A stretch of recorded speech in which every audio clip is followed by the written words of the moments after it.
बिस्मिल्लाहिर्रहमानिर्रहीम। Welcome to chemistry with Kamran Chaudhary. अगर आप इस चैनल पर नए हैं तो इस चैनल को सब्सक्राइब ज़रूर कर दीजिएगा, साथ बेल आइकन को लाजमी प्रेस कर दीजिएगा ताकि आपको आने वाली हर नई वीडियो का नोटिफिकेशन मिलता रहे। ये मेरी कुछ कॉन्टैक्ट डिटेल्स हैं जो आप लोगों के साथ शेयर कर लेता हूँ। In case of any question आप लोग मेरे साथ कॉन्टैक्ट कर सकते हैं through Gmail, through WhatsApp, through Facebook and through Instagram. आज के लेक्चर में हम लोग आपकी क्लास 9 के चैप्टर नंबर 7 जिसका नाम है इलेक्ट्रोकेमिस्ट्री, उसका लेक्चर नंबर 9 कवर करेंगे। आज के लेक्चर में हम लोग देखेंगे ऑक्सीडेशन रिडक्शन रिएक्शंस को। अभी से पहले आपकी इन्फॉर्मेशन के लिए बता दूं कि जिन लोगों ने इस चैप्टर के प्रीवियस लेक्चर्स नहीं देखे हुए तो आप चैनल पर जाएंगे, प्लेलिस्ट मौजूद है चैप्टर नंबर 7 इलेक्ट्रोकेमिस्ट्री की, वहाँ पे आपको इस चैप्टर के तमाम प्रीवियस लेक्चर्स मिल जाएंगे।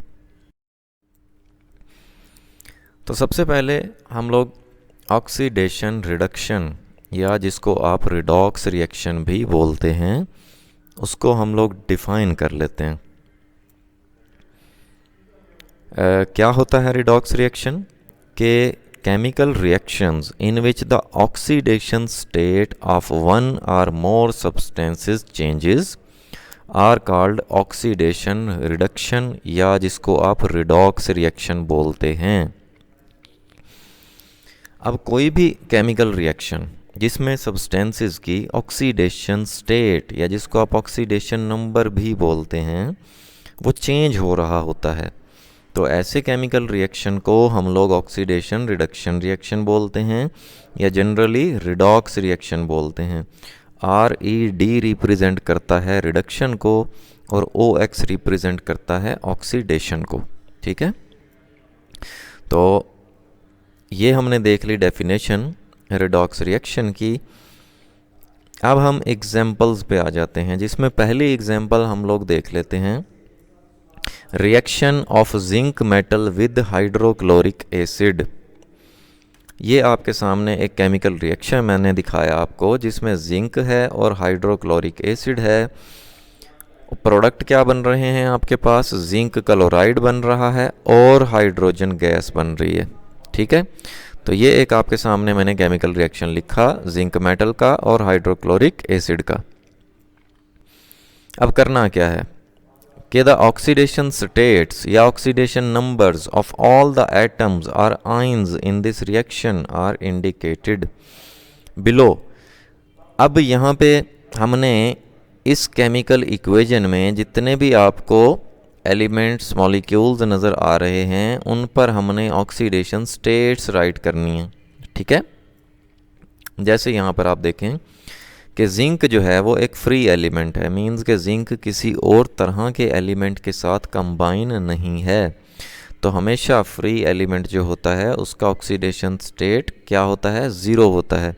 इसी तरह राइट साइड पे आप आ जाएं, यहाँ पे हाइड्रोजन H2 नज़र आ रहा है आपको, उसका भी हमने ऑक्सीडेशन नंबर 0 लगाया हुआ है, 0 इंडिकेट किया हुआ है। क्यों?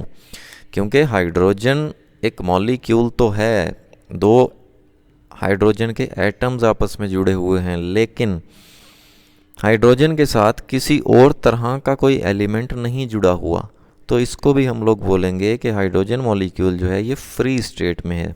ठीक है, फिर आप यहाँ पर देखें HCl, हाइड्रोजन का जो ऑक्सीडेशन नंबर होता है वो +1 होता है और क्लोरीन का ऑक्सीडेशन नंबर कितना होता है? -1 होता है। ठीक है, ये हम ऑलरेडी पढ़ चुके हैं प्रीवियस लेक्चर्स में। फिर यहाँ पे आप देखें कि क्लोरीन का ऑक्सीडेशन नंबर -1 होता है, एक क्लोरीन का। ठीक है, और यहाँ पे आपको 2 क्लोरीन के एटम्स नज़र आ रहे हैं, तो आप चाहें -1 के अराउंड यहाँ पे ब्रैकेट लगाकर ये 2 बाहर लिख सकते हैं। ठीक है, अगर नहीं भी लिखेंगे तो इट्स ओके। हमने क्लोरीन के एक एटम का ऑक्सीडेशन नंबर राइट कर दिया यहाँ पे -1। ठीक, जिंक का कितना ऑक्सीडेशन नंबर होता है? +1 होता है। ठीक है, तो +1 और ये -1 × 2, तो ये ओवरऑल कितना हो जाएगा? -2 हो जाएगा। तो ये जब -2 हो गया और ये +2 एक दूसरे को कैंसिल करेंगे और यहाँ पर आपको नज़र आ रहा है जैसे ZnCl2 पे कोई चार्ज नहीं है। ठीक हो गया जी। तो इस तरह से हमने ऑक्सीडेशन नंबर्स राइट कर लिए। अब हम ये आइडेंटिफाई करेंगे कि कौन से एटम्स ऑक्सीडाइज हो रहे हैं और कौन से रिड्यूस हो रहे हैं।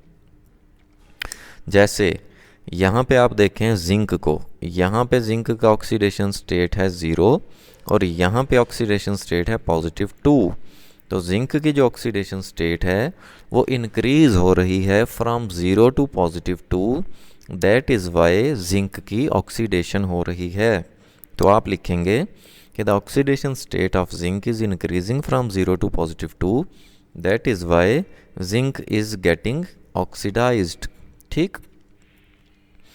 फिर हम देखते हैं हाइड्रोजन को। यहाँ पे हाइड्रोजन का ऑक्सीडेशन स्टेट +1 है और यहाँ पे है 0। तो हम लिखेंगे कि the oxidation state of hydrogen is decreasing from +1 to 0, that is why hydrogen is getting reduced. ठीक है। यहाँ पे क्लोरीन का -1 है, यहाँ पे भी -1 है, एक क्लोरीन का। ठीक है। तो कंफ्यूज नहीं होना। कुछ स्टूडेंट यहाँ पे ये मिस्टेक करते हैं कि जैसे यहाँ पे क्लोरीन का -1 है वो बोलते हैं सर यहाँ पे क्लोरीन का -2 है। ठीक है। तो दो जो हैं ये एटम्स हैं क्लोरीन के एक एटम का जो ऑक्सीडेशन नंबर है वो -1 ही है। ठीक हो गया।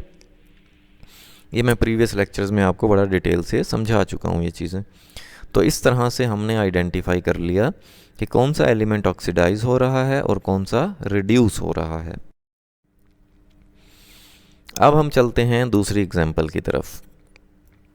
यहाँ पे हम लोग देख रहे हैं case of formation of water from hydrogen and oxygen gases. Redox reaction takes place as follows. सबसे पहले हम लोग केमिकल रिएक्शन देख लेते हैं हाइड्रोजन गैस और ऑक्सीजन गैस का, जिसमें वाटर बन रहा है। ये आपके सामने एक बैलेंस्ड केमिकल इक्वेशन है। ठीक है। फिर सेकंड स्टेप में हमने क्या करना है, ऑक्सीडेशन स्टेट्स या ऑक्सीडेशन नंबर्स इंडिकेट करने हैं इस केमिकल इक्वेशन में मौजूद तमाम सब्सटेंसेस पे। ठीक है।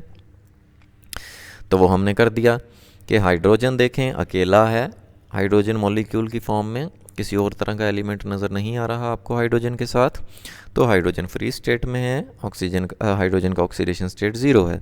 सिमिलरली यहाँ पे ऑक्सीजन भी आपको मॉलिक्यूलर फॉर्म में नज़र आ रहा है, किसी और टाइप का कोई एलिमेंट कंबाइन नहीं है ऑक्सीजन के साथ, तो इस वजह से यहाँ पर भी ऑक्सीजन का ऑक्सीडेशन स्टेट कितना हो गया, 0 हो गया। यहाँ पे लिखा हुआ है H2O। ठीक है। एक हाइड्रोजन की अगर हम बात करें तो उसका ऑक्सीडेशन नंबर कितना है, +1। अब देखें ये वाला जो 2 है ये इस H2O पूरे के साथ लगा हुआ है, तो इस वाले 2 को आप इग्नोर कर सकते हैं। ये जो 2 है इस 2 को चाहें आप यहाँ पे ब्रैकेट लगा के +1 के अराउंड इसको बाहर लिख दें। ठीक है। तो 2 इंटू +1 भी आप लिख सकते हैं या सिर्फ +1 भी लिख सकते हैं। आपका पर्पस होता है एक एटम का ऑक्सीडेशन नंबर इंडिकेट करना। ठीक है। इस तरह से ऑक्सीजन जो है वो यहाँ पे उसका जो ऑक्सीडेशन नंबर है वो -2 है, तो यहाँ पे 2 इंटू +1 जो कि +2 हो गया और ये -2 एक दूसरे का इफेक्ट कैंसिल करेंगे और ओवरऑल जैसे यहाँ पे आपको H2O पे कोई चार्ज नज़र नहीं आ रहा। ये वाला 2 मैं क्यों कैंसिल करवाने को कह रहा हूँ या इग्नोर करवाने को कह रहा हूँ, क्योंकि ये 2 सब के साथ लगा हुआ है, हाइड्रोजन के साथ भी और ऑक्सीजन के साथ भी। ठीक है। तो इस 2 को आपको लगाने की ज़रूरत नहीं है यहाँ पे ऑक्सीडेशन स्टेट्स राइट करते हुए। ऑब्वियसली ये जो 2 यहाँ पे लिखा हुआ है ये बेसिकली बैलेंस करने के लिए लिखा हुआ है। ठीक है। तो यहाँ पर तो ये लगेगा। ठीक। तो यहाँ पर हमने ऑक्सीडेशन नंबर्स राइट कर लिए। अब हम आइडेंटिफाई करेंगे कि कौन सा एटम ऑक्सीडाइज हो रहा है और कौन सा रिड्यूस हो रहा है। सबसे पहले हाइड्रोजन को देख लेते हैं। अब हाइड्रोजन की यहाँ पे मैंने एक्सप्लेनेशन लिखी हुई है कि hydrogen has changed from 0 oxidation state to +1 oxidation state by losing 2 electrons. ठीक है। H2 है, एक हाइड्रोजन एक इलेक्ट्रॉन लूज़ करेगा, दो हाइड्रोजन कितने, दो इलेक्ट्रॉन लूज़ करेंगे। ठीक है, तो इसी वजह से यहाँ पर वो कह रहा है कि दो इलेक्ट्रॉन लूज़ हो रहे हैं और एक हाइड्रोजन का जो ऑक्सीडेशन नंबर है वो +1 है। तो आप लिख सकते हैं कि the oxidation number of hydrogen is increasing from 0 to +1, that is why hydrogen is getting oxidised. ठीक है, फिर अगर आपसे इसी क्वेश्चन में पूछ लिया जाए कि ऑक्सीडाइजिंग एजेंट और रिड्यूसिंग एजेंट भी बताएं, तो यहाँ पे आप देखें पूरे का पूरा यहाँ पे एक हाइड्रोजन ही आपको नज़र आ रहा है। हाइड्रोजन के साथ कोई और सब्सटेंस या कोई और एलिमेंट अटैच नहीं है, तो आप कहेंगे कि हाइड्रोजन जो है वो रिड्यूसिंग एजेंट है। क्यों? क्योंकि ये ऑक्सीडाइज हो रहा है। फिर आ जाते हैं हम लोग ऑक्सीजन के केस पे। ऑक्सीजन को अगर आप देखें, यहाँ पे उसका ऑक्सीडेशन नंबर 0 है, यहाँ पे -2 है, तो आप लिखेंगे कि the oxidation state of oxygen is decreasing from 0 to -2। दोबारा से देख लीजिए कि the oxidation state of oxygen is decreasing from 0 to -2, that is why oxygen is getting reduced, क्योंकि decrease in oxidation number is called reduction. अब यहाँ पे ये जो ऑक्सीजन है, ठीक, ये ऑक्सीजन जो है वो ऑक्सीडाइजिंग एजेंट होगा। ठीक हो गया जी। यहाँ पे अगर आप चाहें तो बैलेंस्ड केमिकल इक्वेशन ही राइट करें कि 2H2 + O2 और यहाँ पे 2H2O राइट करें। ठीक है, तो यहाँ पे आपको जस्ट समझाने के लिए एक ऑक्सीजन का एटम लगाया गया है, क्योंकि अगर आप ओवरऑल वाटर को देखें H2O को, यहाँ पे हाइड्रोजन के 2 एटम्स होते हैं और ऑक्सीजन का 1 एटम होता है। ठीक है, आप उसी बैलेंस्ड केमिकल इक्वेशन को ही लेकर चलेंगे। ठीक है, तो इस तरह से आपने देख लिया कि एक केमिकल रिएक्शन में आपने कैसे आइडेंटिफाई करना है कि कौन सा एलिमेंट ऑक्सीडाइज हो रहा है और कौन सा रिड्यूस हो रहा है, और कौन सा सब्सटेंस ऑक्सीडाइजिंग एजेंट है और कौन सा रिड्यूसिंग एजेंट है। ठीक है, होपफुली आपको ये लेक्चर बड़े अच्छे से क्लियर हो गया होगा। फिर भी अगर आप लोगों के माइंड में कोई कन्फ्यूजन है, कोई भी क्वेश्चन हो आपका, देन आप नीचे कमेंट सेक्शन में मुझसे पूछ सकते हैं। अगर आपको वीडियो पसंद आई है देन चैनल को सब्सक्राइब ज़रूर कर दिया करें, वीडियो को लाइक एंड शेयर ज़रूर कर दिया करें। Thank you very much for watching this video.